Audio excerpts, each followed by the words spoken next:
Hello and welcome to ILoveGay today. And this is our very first time in Africa. And we are here in Kenya with Grace Akumu. How are you? I'm fine, thank you, Matt. Glad to be here.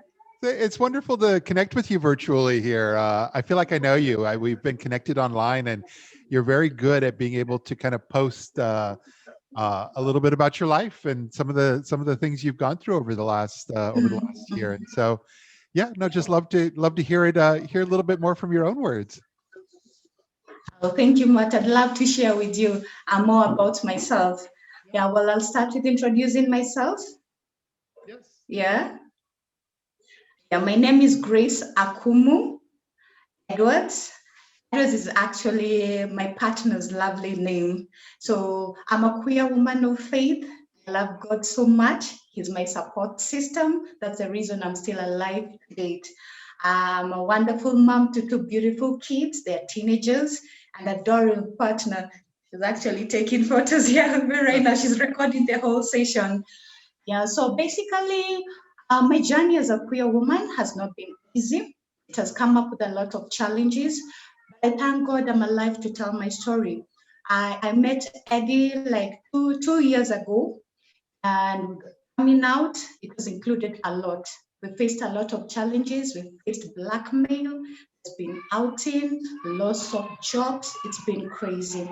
At some point, sometime last year, around March, we were actually arrested and spent a night in the cell. Yes, that's because of our sexuality. Somebody outed us to our family. So it was so bad that our son was involved in it, and out of that, it involved the police. We spent a night in the cell, but that didn't deter us because I'm a lesbian woman and I'm proud of who I am. I'm proud of my identity. So even if you lock me up in the cell, I won't come out and change and say, you know what, I've changed and now this is me. So after being released from the cell, I've experienced a lot of blackmail when it comes to my work, where I work. Yeah, there's somebody who outed me at some point, but thank God I've still retained the job and I'm still working. In terms of family, it's been a challenge, honestly, because one moment they're very supportive, then the next day things just change. You don't know what's happening. Like currently, it happened last week. I had to block everybody from my family. I left WhatsApp groups. I deactivated my Facebook account. I had to do away with everything. I got to a point just like I had enough. I had had enough and I needed some peace of mind. Yeah, so I'm trying to heal because you can imagine not having your family with you. And there's one person I really miss a lot. That's my father. My father was my support system indeed. He really, really loved me, honestly. Yeah. My mother I can't explain what goes on with her because today she really loves me. Give her 2, 3 days, you call her, she's not as supportive as she's supposed to be. But regardless of everything, that hasn't deterred me from being who I am. I'm fearfully and wonderfully made. I'm proud of my sexuality. I'm proud of who I am. I wish I would have come out much earlier, but I thank God coming out. I've met my lifetime partner, Eddie, and I'm very happy. And together, we've started our own organization, championing for the LBQ girls back here in Western Kenya. So far, things are still a bit slow, but we are slowly picking up. Yeah, so I have things to brag about, regardless of the challenges that I've gone through. I have things, milestones I can appreciate, actually. Yes. No, I mean, because just talking to you, it's your things you go through is so far removed from many of us because we're fighting for the rights, just equal marriage, not to be fired from work. But you're in many ways fighting for survival in that sense, where you're just And do you feel that in Africa overall, especially in even in Kenya, because Kenya is supposed to be more progressive compared to other countries, do you feel like things are getting better? Yeah, honestly, things are getting better because at least now you're able to see more gay couples around. The conversation is out there. Organizations are coming up. Like these are things now that people talk about like on a daily basis. Like even in the church, we are welcome in the church. You can now actually go and you can minister with the rest.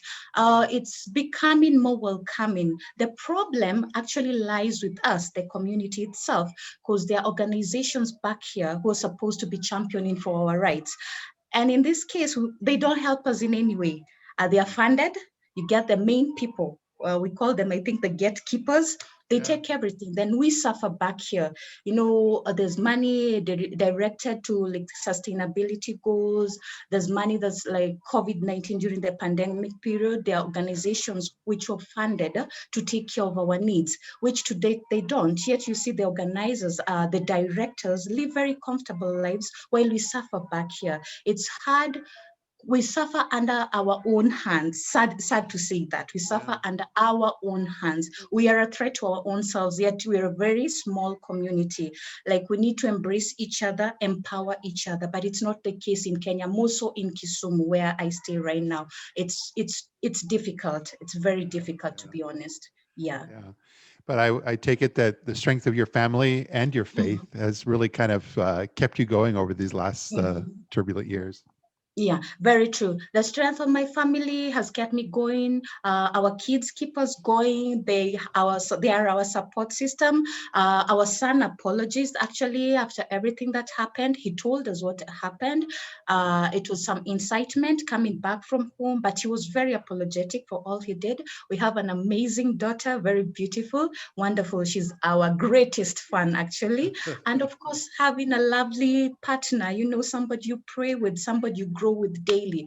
That gives me so much hope. And then above all, there's God who's held us and kept us going. Yes. It's a very heartwarming story, and we wish, we hope and wish all the best for you. And so what we'll be doing is, when I post this online too, we'll make sure there's links to all your social profiles and so forth, so people can find you and connect with you directly as well. Thank you. Thank you. Yeah, I don't mind sharing my story. I have nothing to hide about. I'm a very proud lesbian woman, and I like to encourage, the more we talk about it, is the more people will know we exist. People look at us like, we normally make fun with my partner. It's like we have 3 eyes or something, or 2 noses or something. Yeah. So like, it's not like we have horns. It's just we have different preferences, but we're all human. So I would really love people to get to know my story. I promised myself that I'd talk about it. If I get an opportunity, talk about it, because so many people are suffering, and maybe there's a lady somewhere who will hear my story, and she'll come out, and you get to connect with it. Yes. Fantastic. Well, thank you so much for being here with us. Thank you, Matt. Thank you so much. It's such an honor. I'm very humbled to be with you. Thank you so much. Great to meet you here. Take care now. Good to meet you. Take care, dear. Take care. It feels good, so good.